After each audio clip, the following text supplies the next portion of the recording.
Hey everyone, welcome to Wishing Well BBQ. I'm Dustin Wells, and today we're going to be showing you how to make homemade beef tallow, aka Texas butter. Let's do it.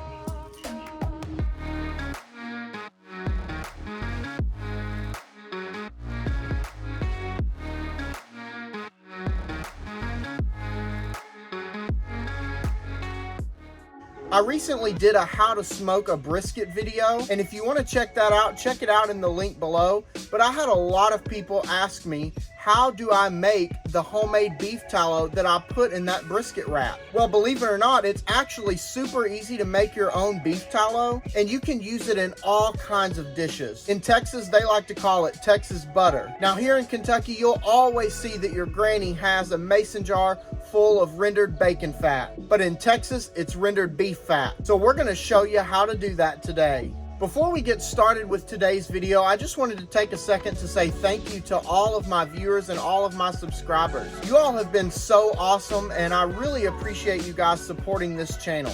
If you have something that you would like to see me cook, let me know in the comments below, or even send me a DM on any one of my social media platforms, Facebook, Instagram, or TikTok. If you didn't know, I am a teacher and it's summer break, so you're gonna start seeing a lot more content from me. Now, let me show you what we've got to do to make this homemade beef tallow.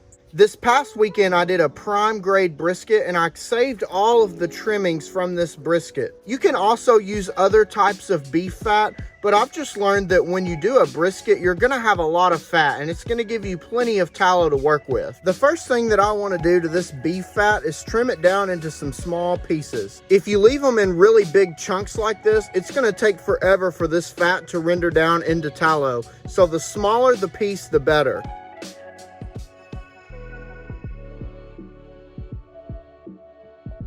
I'm just gonna continue to cut this into super tiny pieces. This is about the size that I'm going for, so really just tiny pieces. Once I get it all trimmed up, I'm just gonna toss it into this giant stock pot. Let's get the rest of this trimmed up.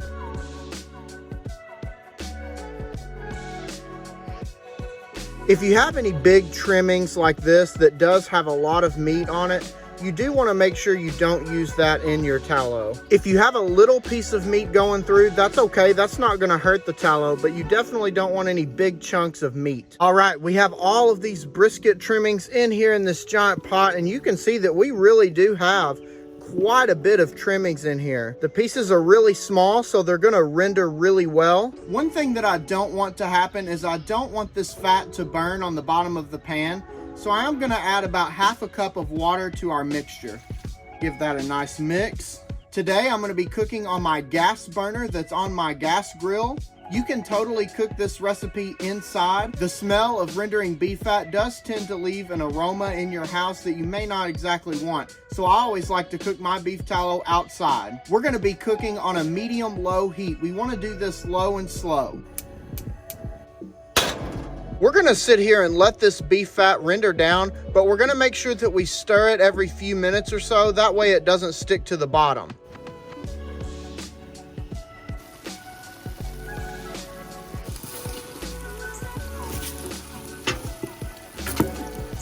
All right, we've had this beef tallow going for about 30 minutes, and you can see that we're really starting to extract some of that beef tallow. Some of the pieces are starting to brown up, but that's perfectly okay as long as it doesn't burn. I've turned my gas all the way down to make sure that nothing burns or sticks. We're gonna come back to you when we're ready to take this beef tallow off of the heat. All right, it's been about 45 minutes in total, and I turned the heat off to this beef tallow, and it's done. And I know it's done because all of this fat is kind of floating to the top, and there's plenty of liquid in here. And if you look at the fat, you can tell that it's nice and rendered, and it's really brown. And if we continue to cook it, it's gonna burn. Let's take this over to the table so that we can extract all of this tallow. All right, I've got this beef tallow over here. And now what we're gonna do is we're just gonna go ahead and take off all of these big pieces of fat, and we're gonna put them aside.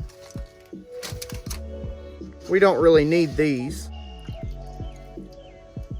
All right, we've got most of the big pieces out of here, and what we're left with is some beef goodness.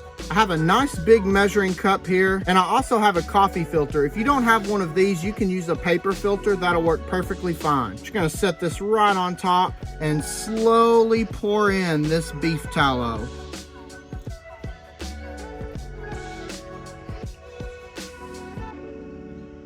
Let that drain through. Get all of that solid material out of there. You don't want any of that in your tallow.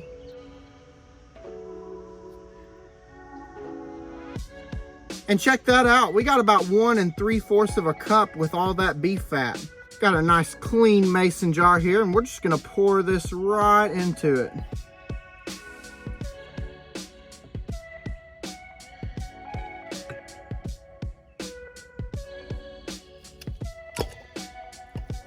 Put the lid on.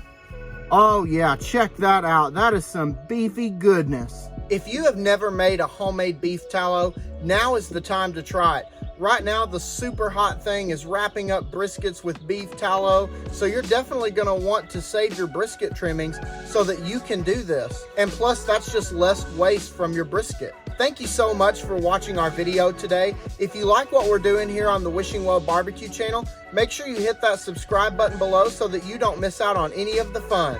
Make sure you also follow us on all of our other socials, Facebook, Instagram, and TikTok.